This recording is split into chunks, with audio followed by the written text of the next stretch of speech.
ایک انگریز کو بچپن ہی سے یہ خوف تھا کہ جب وہ سوتا ہے تو اس کے بیڈ کے نیچے کوئی ہوتا ہے، لیکن بڑا ہونے کے بعد اس کا یہ خوف دور نہ ہوا۔ بڑی سوچ بچار کے بعد وہ ایک ماہر نفسیات کے پاس گیا اور اسے اپنا مسئلہ بتایا کہ کوئی حل بتائیں، نہیں تو میں اس خوف سے پاگل ہو جاؤں گا۔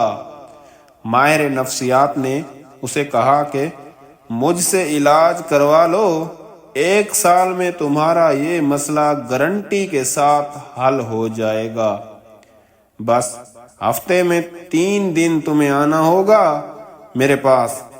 انگریز نے پوچھا، اور آپ کی فیس کتنی ہوگی؟ $200 فی وزٹ، ماہر نفسیات نے بتایا۔ چلیں میں سوچ کر بتاتا ہوں، انگریز بولا۔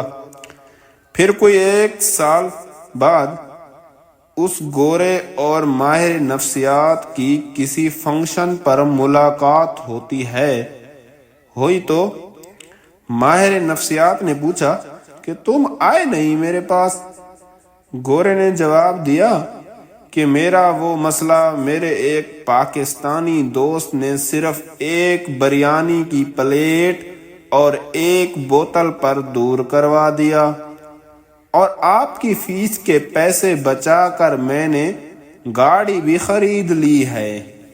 ماہر نفسیات نے بڑی حیرانی سے پوچھا، بھائی اس نے ایسا کیا علاج بتایا؟ مجھے بھی بتاؤ پلیز۔ گورا پاکستانی دوست نے مشورہ دیا کہ بیڈ بیچ دو اور فرش پر گدا ڈال کر سویا کرو۔ واہ جی واہ! تو سبسکرائب کریں۔